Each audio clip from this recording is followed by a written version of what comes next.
I think we should start without wasting our time. हम लोग जो है डी ब्रॉगली की लिमिटेशंस पढ़ चुके हैं कि de Broglie sorry not de Broglie Bohr की लिमिटेशन हम लोग पढ़ चुके हैं। बोहर के केस में हमने कहा था कि जी ठीक है, बहुत अच्छा हमारे पास है, लेकिन ये जो मॉडल ऑफ एटम है that is not unique one, कि मतलब अल्टीमेट नहीं है वो, उसमें भी जो है गलतियां हैं।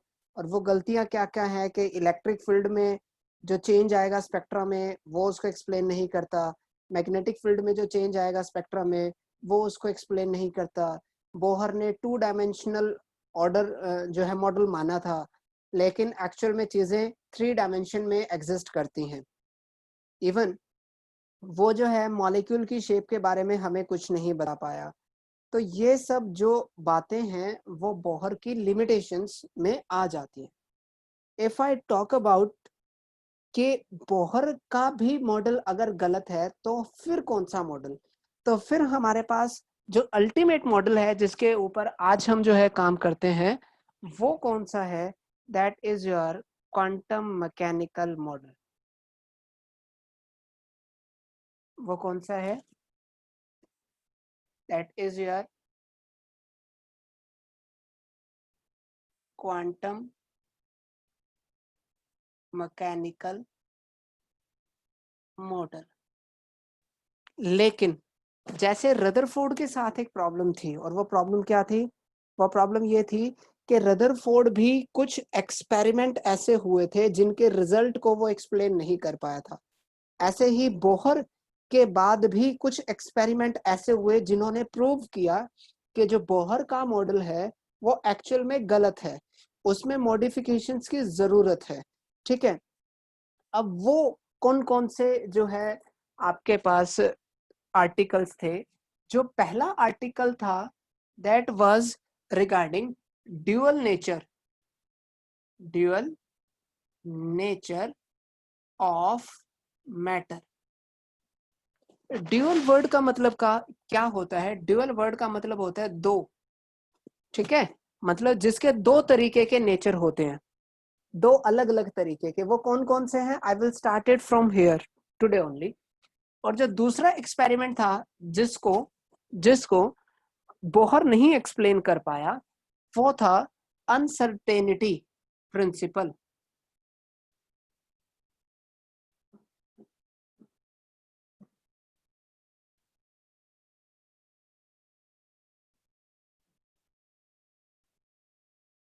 अनसर्टेनिटी प्रिंसिपल, इन दोनों की ही हम लोग बात करने वाले हैं कि ये दोनों क्या क्या थे।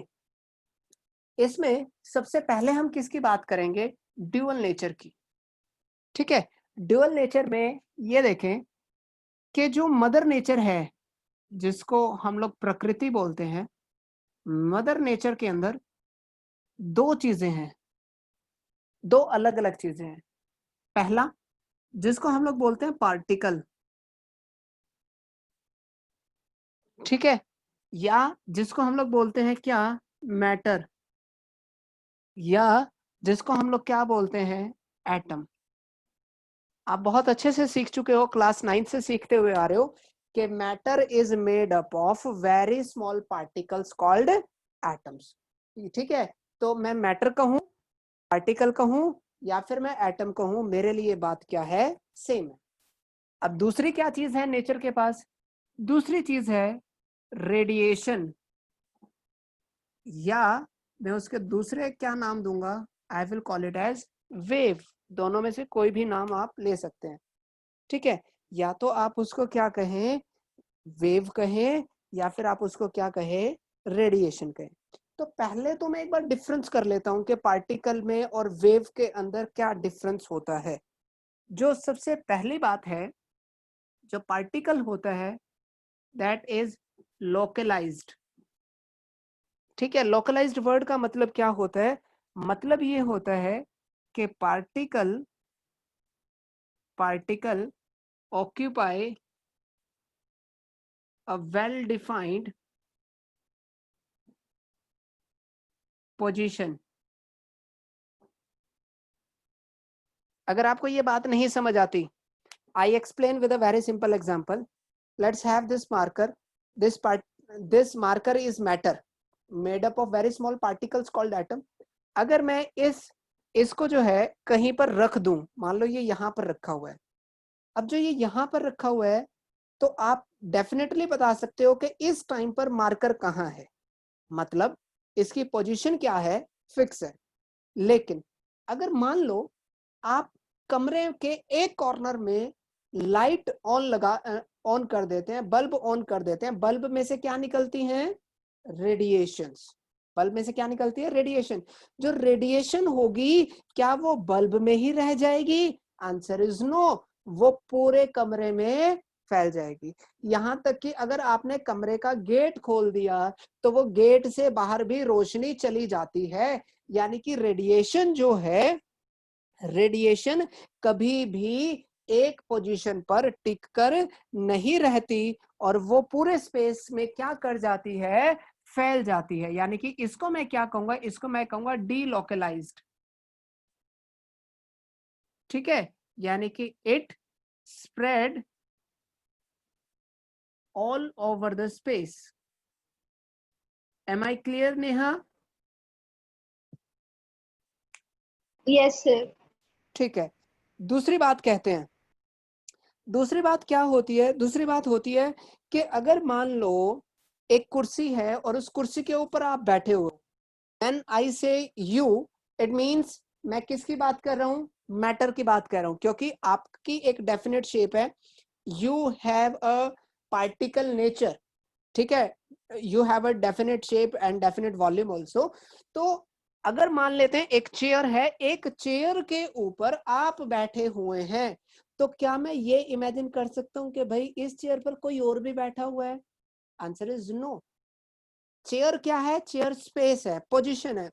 एक टाइम पर एक पोजीशन पर एक ही पार्टिकल हो सकता है. ठीक है, एक टाइम पर एक जगह पर एक ही पार्टिकल हो सकता है. यानी कि यहां पर हम क्या कह रहे हैं, यहां पर हम कह रहे हैं कि any particular space is occupied by any one particle only. भाई उस चेयर पे या तो आप बैठे होंगे या कोई और. ऐसा तो होगा नहीं कि कोई और बैठा हुआ था और आप गए और जाके उसकी गोदी में बैठ गए. अगर ऐसी बेवकूफी करी तो you know what will be the reaction of next person. थप्पड़ मारने वाला है सीधा सीधा कि ये क्या बदतमीजी है. तो ऐसे ही है कि एक टाइम पर एक जगह पर सिर्फ एक पार्टिकल ही हो सकता है, उस जगह पर कोई और पार्टिकल नहीं हो सकता. जबकि रेडिएशन के साथ ऐसा नहीं है.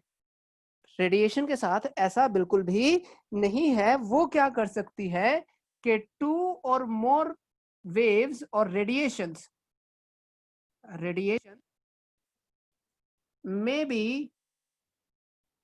may be at same position.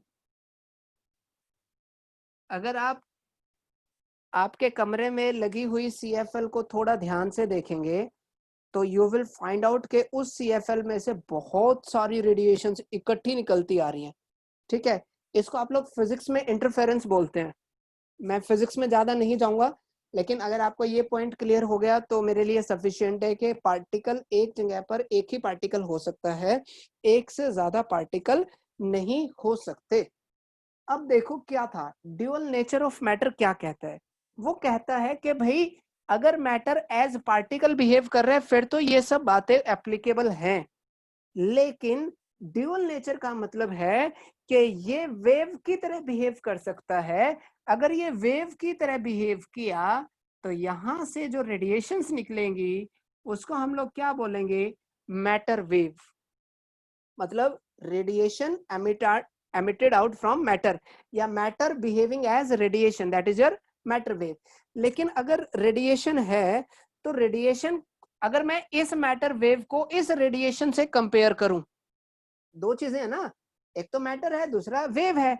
तो वेव की तो बहुत सारी प्रॉपर्टी मुझे पता है, लेकिन अगर ये मैटर भी वेव की तरह बिहेव करने लगे तो उसकी जो प्रॉपर्टी आएगी, किसकी, उस वेव की, कहां से निकली है, मैटर से निकली है, तो उस वेव की क्या प्रॉपर्टीज होंगी। पहले देखें कि आपने रेडिएशंस में एक चीज पढ़ी है जिसको आपने कहा था electromagnetic wave. When I say electromagnetic, I hope that you understand कि इलेक्ट्रोमैग्नेटिक में इलेक्ट्रिक फील्ड है, मैग्नेटिक फील्ड है, और दोनों एक दूसरे से परपेंडिकुलर भी है। यानी कि इलेक्ट्रोमैग्नेटिक रेडिएशन में दो अलग अलग फील्ड हैं, कौन से, एक इलेक्ट्रिक फील्ड और दूसरा कौन सा, मैग्नेटिक फील्ड। लेकिन मैटर वेव के अंदर नो एनी इलेक्ट्रिक फील्ड और मैग्नेटिक फील्ड, कि ना तो इलेक्ट्रिक फील्ड होगा और ना ही क्या होगा, मैग्नेटिक फील्ड होगा, इसमें से कुछ भी नहीं होगा। दूसरा कि देखो, जब आपने इलेक्ट्रोमैग्नेटिक रेडिएशंस को पढ़ा था तो उस टाइम पर आपने एक फॉर्मूला पढ़ा था कि frequency is equal to c over lambda. I hope याद होगा, frequency is equal to c over lambda, ये चीज हम पढ़ चुके हैं।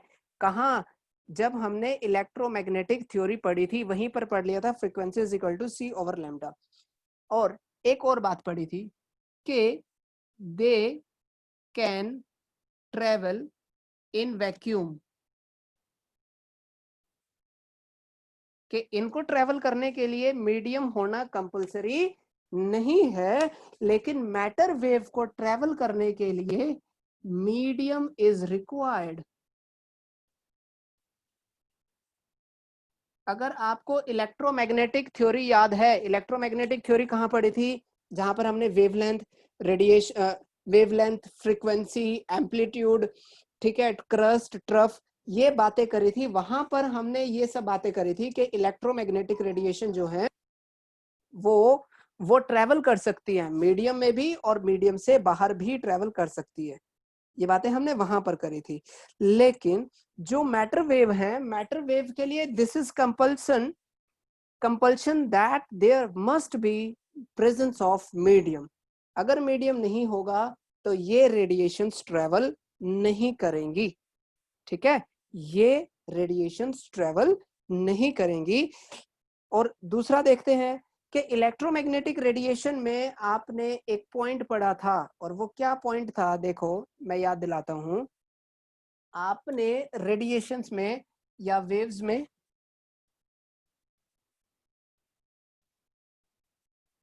आपने कहा था ये travel with speed of light, travel with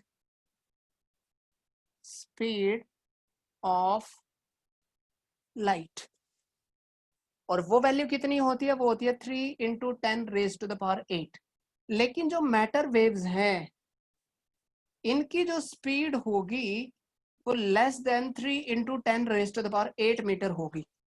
इसका मतलब क्या हुआ, इसका मतलब ये हुआ कि ये जो वैल्यू है, ये जो रेडिएशंस हैं वो कभी भी स्पीड ऑफ लाइट से ट्रेवल नहीं करेगी, कभी भी ट्रेवल नहीं करेगी। Am I clear Ivanshu? Yes sir. ठीक है, चलो आगे चलते हैं। अब यहाँ पर एक सर क्वेश्चन, एक बार रिपीट, क्या रिपीट करना बेटा? ये मैटर रेडिएशन में जो ये आपने बताया ना स्पीड ऑफ लाइट, एक बार ये रिपीट कर दो। बेटे मुझे एक बात बता, आपने आपके हिसाब से सबसे ज्यादा तेज स्पीड से चलने वाली कोई चीज है क्या, जो बेटे तेरे को पता है, वो बता मुझे एक बार। सर क्या जो सबसे तेज चलती है? जो सबसे तेज चलती हो? लाइट नहीं, उससे अलग बताना। स्पीड ऑफ लाइट तो रेडिएशन आ गई फिर। इससे नहीं नहीं वो नहीं, मतलब जैसे एयर होते हैं वो। एयर 200 किलोमीटर, 300 किलोमीटर, 400 किलोमीटर, इससे ज्यादा स्पीड से तो एक जो है वो चल सकता है, प्लेन चल सकता है। है ना। और प्लेन से भी ज्यादा स्पीड से कौन चल सकता है? फाइटर प्लेन्स, फाइटर जेट्स, वो उससे भी ज्यादा स्पीड से चल सकते हैं। आपने सुपरसोनिक जो है जेट होते हैं, अगर नहीं सुना तो मैं टर्म्स बता रहा हूँ। सुपरसोनिक, सुपरसोनिक का मतलब है कि वो जो है साउंड जिस स्पीड से ट्रेवल करता है ना, फाइटर प्लेन उतनी स्पीड से ट्रेवल कर सकता है, बल्कि उससे ज्यादा। मतलब साउंड बाद में आएगा जबकि प्लेन पहले वहां से निकल चुका होगा। साउंड स्लो भागेगा, प्लेन उससे भी तेज भागेगा, उसको सुपरसोनिक बोलते हैं। लेकिन जो मुझे ये सबसे, तो 9th क्लास में था ये। हाँ सुपरसोनिक तो 9th क्लास में टॉपिक था। ठीक है, तो जो चीज मुझे पता है जो सबसे तेज भाग सकती है, वो इंटरनेशनल स्पेस स्टेशन है धरती के बाहर 400 किलोमीटर के ऊपर। एक जो है लैब बनी हुई है नासा की, जिसको हम लोग इंटरनेशनल स्पेस स्टेशन बोलते हैं। वो भागता है कितनी स्पीड से? वो इतनी स्पीड से भागता है कि वो एक दिन में पूरी धरती के 3 राउंड लगा लेता है। 3 राउंड, मतलब आप सोच सकते हो ये सब क्या है? मैटर है। अगर मान लो मैं आपको दौड़ने के लिए कहूं, आप मैटर हैं। मैं बस को दौड़ने के लिए कहूं, बस मैटर है। अगर मैं दौड़ने के लिए कहूं इंटरनेशनल स्पेस स्टेशन को, वो भी मैटर है। लेकिन ये क्या कभी भी लाइट की स्पीड से दौड़ पा रहे हैं? Answer is no. ये कभी भी स्पीड ऑफ लाइट को मैच नहीं कर सकते। इसलिए हम लोग कहते हैं कि मैटर वेव्स जब भी ट्रेवल करेंगी, उनकी स्पीड का जो आंसर रहेगा वो 3 × 10⁸ से हमेशा छोटा रहेगा। ठीक है? Okay sir. ठीक है, आगे चलते हैं। मैंने दिमाग में एक क्वेश्चन छोड़ दिया, और वो क्वेश्चन क्या है? वो क्वेश्चन है आपके पास frequency is equal to c over lambda वाला, कि रेडिएशन की वेवलेंथ और फ्रीक्वेंसी निकाली जा सकती है। ठीक है, फ्रीक्वेंसी मतलब रेडिएशन, रेडिएशन की वेवलेंथ कैसे निकलेगी? Frequency is equal to c over lambda, ऐसे निकलेगी। या lambda is equal to c over frequency, दोनों मेरे लिए क्या है? सेम है। लेकिन अगर मैटर वेव की तरह बिहेव करता है, अगर मैटर वेव की तरह बिहेव करता है तो इसकी वेवलेंथ क्या है? क्वेश्चन ये है, अगर मैटर वेव की तरह बिहेव करता है तो इसकी वेवलेंथ क्या है? तो यहां पर दो बहुत अच्छे साइंटिस्ट हुए, महान साइंटिस्ट हुए, और उन दोनों ने क्या दिया? एनर्जी के 2 अलग अलग फॉर्मूलाज दिए, 2 डिफरेंट फॉर्मूलाज। ठीक है, पहले हुआ आइंस्टीन, पहला हुआ आइंस्टीन। आइंस्टीन ने एनर्जी का एक फॉर्मूला दिया। उसने कहा E is equal to mc²। ये किसके अकॉर्डिंग है? ये आइंस्टीन के अकॉर्डिंग है। और आइंस्टीन ने ये फॉर्मूला किसके लिए दिया था? उसने दिया था फॉर मैटर, कि किसी भी किसी भी मैटर की एनर्जी कितनी होती है? एनर्जी होती है E is equal to mc²। लेकिन याद करो, आप एनर्जी का एक और फॉर्मूला पढ़ चुके हो, क्या? H new. किसने दिया था? प्लैंक ने दिया था। और किसके लिए दिया था? प्लैंक ने दिया था फॉर रेडिएशन। और अब आप क्या कह रहे हो? अब आप कह रहे हो कि ये जो मैटर है वो मैटर की तरह तो बिहेव कर सकता है, यानी कि उसकी एनर्जी पे आइंस्टीन का तो फॉर्मूला लगेगा ही लगेगा। उसके साथ साथ ये मैटर रेडिएशन या वेव की तरह भी बिहेव कर सकता है। अगर ये वेव की तरह बिहेव किया तो इसी मैटर की एनर्जी के लिए फॉर्मूला भी लगा सकता हूं, क्योंकि आपके पास मैटर तो सेम है ना। उसी का आप पार्टिकल नेचर कंसीडर कर रहे हो और उसी का आप रेडिएशन कैरेक्टर यूज कर रहे हो। तो अगर दोनों की एनर्जी सेम है, लेफ्ट हैंड साइड इक्वल है, then I can say mc² is equal to h nu. Frequency का फॉर्मूला आपको पता ही है, पुट करो mc² is equal to h c over lambda. एक c से एक c कैंसिल आउट किया तो lambda is equal to h upon m into c. Lambda क्या है? वेवलेंथ। किसकी? मैटर की। h क्या है? Planck's constant. m क्या है? मास। m क्या है? मास। और c क्या है, स्पीड।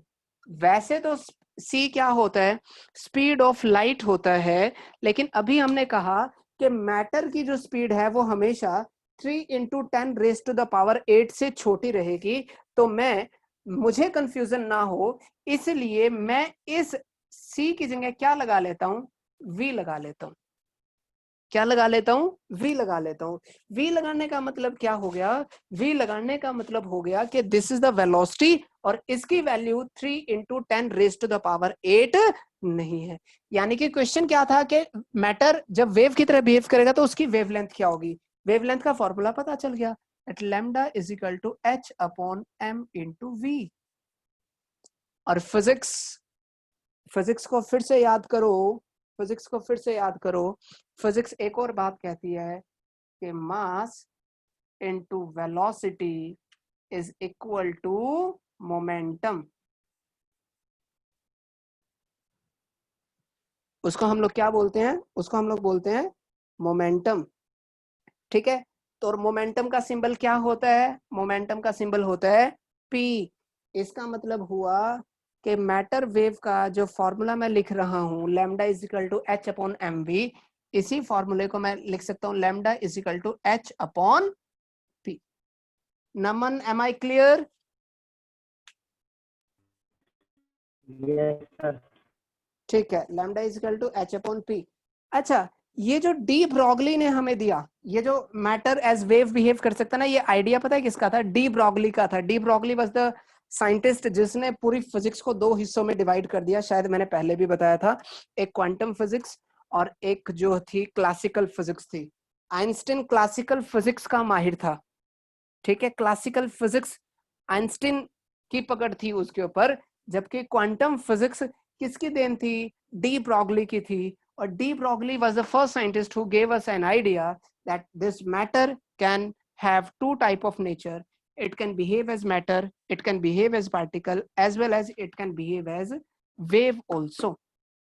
इसका एक और मतलब निकलता है, और वो क्या मतलब निकलता है, वो मतलब ये निकलता है कि भाई आपके पास एक बस है, ठीक है, बस क्या है, बस पार्टिकल है, लेकिन वो जो बस है वो एज रेडिएशन भी बिहेव कर सकती है। और जिस दिन वो रेडिएशन की तरह बिहेव करेगी, उसकी वेवलेंथ का फॉर्मूला क्या हो जाएगा, h/mv। ठीक है, लेकिन क्या आपने कभी आज तक किसी बस को एज रेडिएशन बिहेव करते हुए देखा है? आंसर इज नो, हमने कभी नहीं देखा। क्यों नहीं देखा? Answer lies in this formula. It states that lambda is inversely proportional to mass. कि जिस चीज को हम स्टडी कर रहे हैं, अगर उसका मास ज्यादा होगा तो वेवलेंथ कम होती जाएगी, और अगर वेवलेंथ कम हो गई तो इतनी कम हो जाएगी कि आप उस वेवलेंथ को मेजर नहीं कर पाओगे। या मैं यूं कहूं कि आपके लिए वेवलेंथ ऑलमोस्ट जीरो होती जाएगी, जैसे जैसे आप क्या करते रहोगे, लैम्डा को या m को बढ़ाते रहोगे। यानी कि मास ज्यादा होता रहेगा तो वेवलेंथ जीरो, और वेवलेंथ जीरो होने का एक सीधा सीधा मतलब है कि वो वेव की तरह हम उसको ऑब्जर्व नहीं कर पाएंगे। आप सब क्लास 9th में ये बात पढ़ चुके हो कि हमारे सुनने की एक रेंज होती है, आप हर एक साउंड को नहीं सुन सकते। जिस टाइम बिल्ली आपके कमरे में या आपके किचन में एंटर करती है, बिल्ली दिखाई देती है लेकिन सुनाई नहीं देती, उसके कदमों की आवाज नहीं सुनाई देती। लेकिन अगर एक आदमी चलता है तो उसके कदमों की आवाज सुनाई देती है। क्यों? क्योंकि बिल्ली जब चलती है, वहां से जो साउंड क्रिएट होता है वो आपकी हियरिंग रेंज से बाहर है। ऐसे ही देखने की भी रेंज है। क्लास 10th में आप पढ़ चुके हो 25 centimetre is your nearest point and infinity is your far point. लेकिन जो इंफिनिटी की वैल्यू है वो कुछ 100, 200 या 300 मीटर के बाद खत्म हो जाती है, यानी कि उसके बाद आपकी विजिबिलिटी जो है कम होती चली जाएगी। अगर इंफिनिटी बहुत बड़ी होती तो आपको चांद के ऊपर कितने गड्ढे हैं ये भी दिखाई देते, लेकिन नहीं दिखाई देते। कुछ डिस्टेंस के बाद हमें चीजें नहीं दिखाई देती, मतलब हमारे पास एक रेंज है। ऐसे ही यहाँ पर एक रेंज है जिसमें अगर वेवलेंथ हुई तो आप मेजर कर सकते हो, अगर वेवलेंथ उस रेंज में नहीं है तो आप उसको मेजर नहीं कर सकते, या वो आपके लिए सिग्निफिकेंट नहीं रहेगी। ठीक है, तो यानी कि डी ब्रॉगली का ये जो कॉन्सेप्ट है, ये डेली लाइफ के बड़े बड़े ऑब्जेक्ट जिनका मास बहुत ज्यादा है उनके ऊपर एप्लीकेबल नहीं है। लेकिन ये बहुत छोटी छोटी चीजें, जैसे इलेक्ट्रॉन, जैसे प्रोटॉन, जैसे न्यूट्रॉन, इनके ऊपर एप्लीकेबल है। क्यों एप्लीकेबल है? क्योंकि मास कम होगा, मास कम होगा तो वेवलेंथ ज्यादा हो जाएगी। वेवलेंथ ज्यादा होना मतलब जब चीजें ज्यादा होती है तो हमें आसानी से विजिबल हो जाती हैं, ठीक है। यानी कि अगर इलेक्ट्रॉन जिसका मास बहुत कम है वो रेडिएशन की तरह बिहेव करेगा तो आप उसकी वेवलेंथ को मेजर कर सकते हो। Ivanshu, am I clear? Yes, sir. इसका एक और मतलब निकलता है। आज तक आप चीजों को कैसे इमेजिन करते हैं? देखें, आज तक आप चीजों को कुछ ऐसे इमेजिन करते हैं कि you have this nucleus and electron revolve around this nucleus, ऐसा कुछ कि ये इलेक्ट्रॉन है यहां पर, ये रिवॉल्व करता है। और क्या मानते थे आप? Circular path. सर्कुलर पाथ, अगर मैं आपसे पूछूं कि क्या आप ये डिस्टेंस मेजर कर सकते हैं, answer is very simple. Maths आप पढ़ते हैं कि ये क्या है? सर्कल है, तो ये जो डिस्टेंस होगी ये सर्कल के सरकमफ्रेंस के बराबर होगी। और मैथ कहता है कि सरकमफ्रेंस का जो फॉर्मूला है, circumference is equal to 2 pi r. Naman, am I clear? Yes, sir. लेकिन अब तक वो क्लासिकल आइडिया हुआ कि इलेक्ट्रॉन ऐसे कब बिहेव करेगा, जब वो मैटर की तरह बिहेव करता है कि उसकी पोजीशन फिक्स है, आपको पता है कि वो यहाँ इस रास्ते से होके जाने वाला है। लेकिन अगर उसको कैसे बिहेव करना है? As wave. वेव तो ऐसे ट्रेवल करती ही नहीं। वेव कैसे ट्रेवल करती है? वेव ट्रेवल करते हैं in the form of crust and in the form of trough.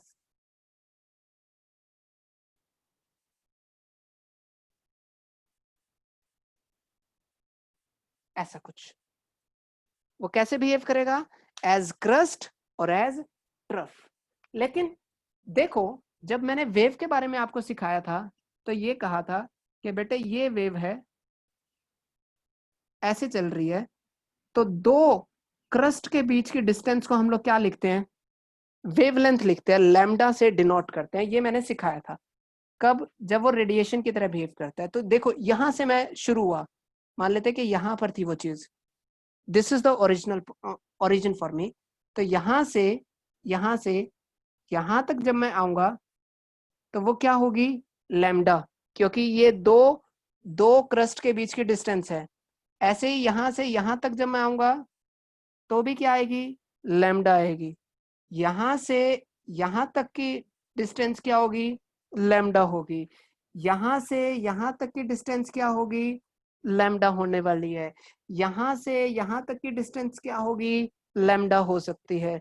ऐसे ही आपके पास क्या था?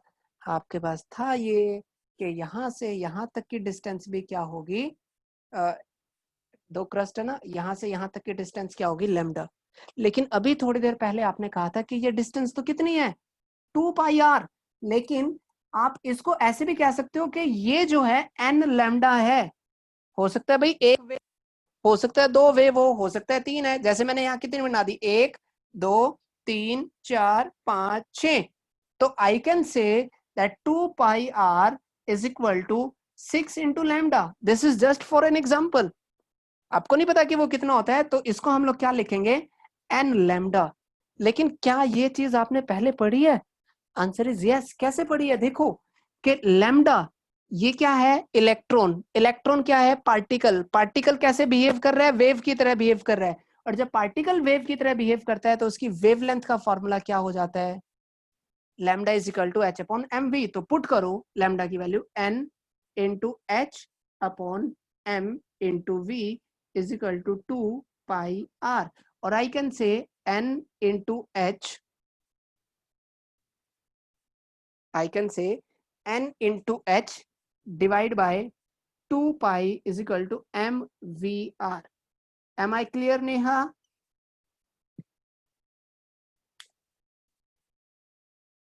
Neha Verma, am I clear?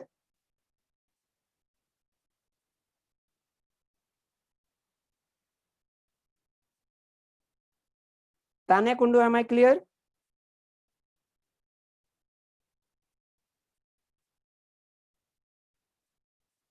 यार मुझे किसी की भी आवाज नहीं आ रही।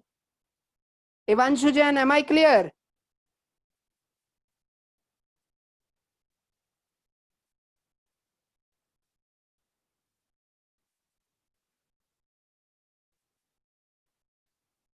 भाई मुझे maybe some problem in my connectivity. I'm not able to hear you guys.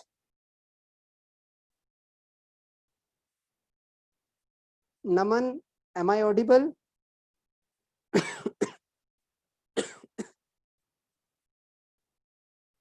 चलो ठीक है।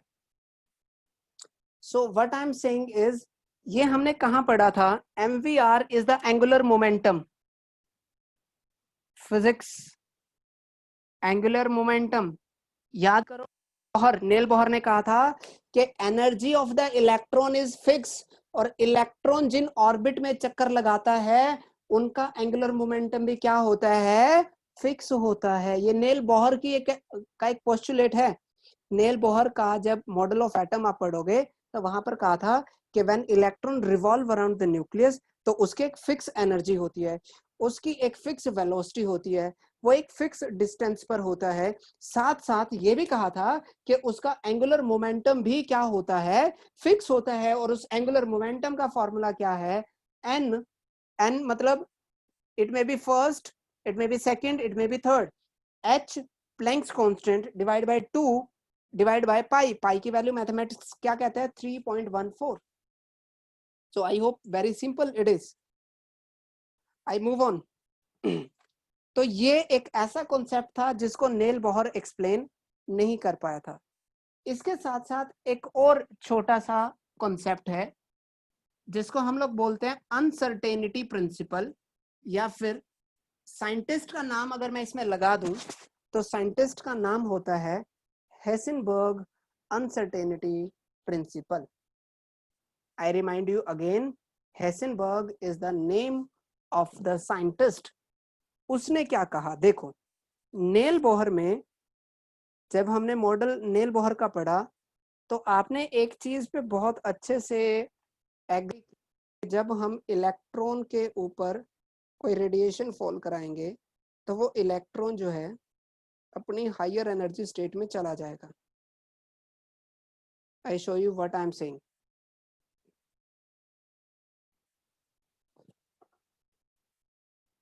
आई एम सेइंग दैट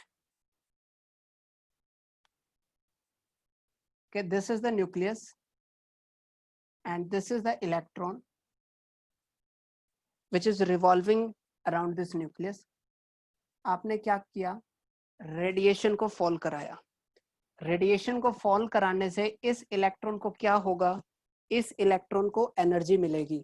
जब इस इलेक्ट्रॉन को एनर्जी मिलेगी तो ये हायर एनर्जी स्टेट में, या मैं उसको कहूं ये अपनी एक्साइटेड स्टेट में चला जाएगा। It will go to its excited state. लेकिन जो हेसेनबर्ग साइंटिस्ट था उसने यहीं पर ऑब्जेक्शन लिया। उसने कहा ठीक है, मैं मानता हूं कि ये चला जाएगा, लेकिन अगर मैं इसको कंपेयर करूं किसी लाइव एग्जांपल से, कि ये एक व्यक्ति है जो चल रहा है, खुशी खुशी ये चल रहा है, पीछे से एक और व्यक्ति है जो बड़ी तेजी से दौड़ा हुआ आ रहा है और इसने आके इसको टक्कर मार दी।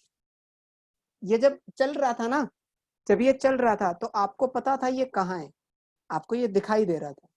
जब ये चल रहा था, क्योंकि ये दिखाई दे रहा था तो आप इसकी वेलोसिटी भी मेजर कर सकते हो किसी भी तरीके से। लेकिन जब ये आदमी दौड़ता हुआ पीछे से आया और इसको टक्कर मारेगा तो इसकी दो चीजें चेंज कर जाती है। एक पोजीशन, दूसरा इसकी वेलोसिटी। आपने शायद कभी ना कभी ये बात एक्सपीरियंस करी होगी कि आप आराम से खड़े होगे और आपका कोई दोस्त पीछे से आया होगा, उसने भागते हुए आपको हाथ लगा दिया होगा, तो क्या होता है? आप आगे की तरफ दौड़ना शुरू कर देते हो, यानी कि आपकी पोजीशन भी चेंज हो जाती है, आपकी जो है वेलोसिटी भी चेंज हो जाती है। यही बात हेसेनबर्ग ने कहा कि इलेक्ट्रॉन इतना छोटा सा है कि अगर आप इसके ऊपर रेडिएशन को फॉल कराओगे तो इलेक्ट्रॉन बेचारा अपनी मस्ती में चल रहा है, जैसे ये आदमी अपनी मस्ती में चल रहा था ऐसे ये इलेक्ट्रॉन मस्ती में चल रहा है। लेकिन उसने कहा कि अगर मान लो आप क्या है, आप इस इलेक्ट्रॉन की पोजीशन और वेलोसिटी को निकालना चाहते हो, आप क्या करना चाहते हो, इसकी पोजीशन और वेलोसिटी को निकालना चाहते हो, लेकिन आपने किया क्या कि आपने इसके ऊपर रेडिएशन को फॉल कराया। रेडिएशन को फॉल कराते ही इसकी पोजीशन क्या करेगी, चेंज कर जाएगी, इसकी वेलोसिटी भी क्या करेगी, चेंज कर जाएगी, और चेंज करते ही आप एकदम से पोजीशन और वेलोसिटी को इकट्ठा मेजर नहीं कर सकते। Simultaneously we can not measure it correctly. यही क्या है, यही हमारे पास हेसेनबर्ग अनसर्टेनिटी प्रिंसिपल है, जो कहता है that it is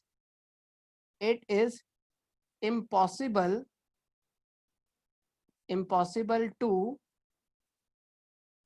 measure position and velocity of electron simultaneously. Neha Verma, am I clear?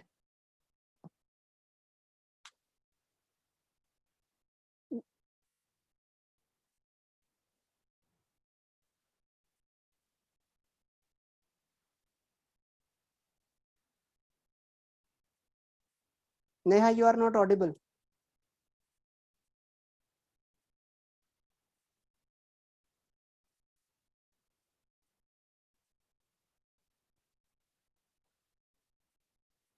It is impossible to measure position and velocity of the electron simultaneously. कि अगर आप इकट्ठा मेजर करने जाओगे या तो उसकी पोजीशन गलत हो जाएगी या उसकी वेलोसिटी गलत हो जाएगी। हम नॉर्मल लाइफ में भी यही कहते हैं कि भाई हम एक टाइम पर एक ही काम कर सकते हैं, दो काम अगर इकट्ठे करोगे तो वो दोनों गलत हो जाएंगे। सो इट्स बेटर कि एक टाइम पर एक काम किया जाए। आप क्या करना चाहते हो, इलेक्ट्रॉन की पोजीशन और वेलोसिटी इकट्ठी निकालना चाहते हो, विच इज इम्पॉसिबल।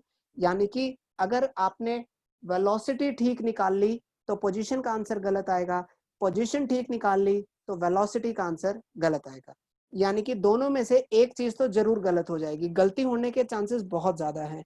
और वो गलती होने के चांसेस तकरीबन कितने हैं, delta x multiply delta p is equal to h upon 2 pi, sorry not 2 pi, it's 4 pi, h upon 4 pi. Delta x क्या होता है, delta x is change in position,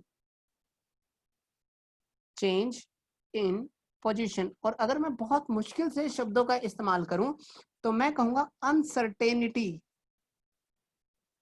uncertainty in position.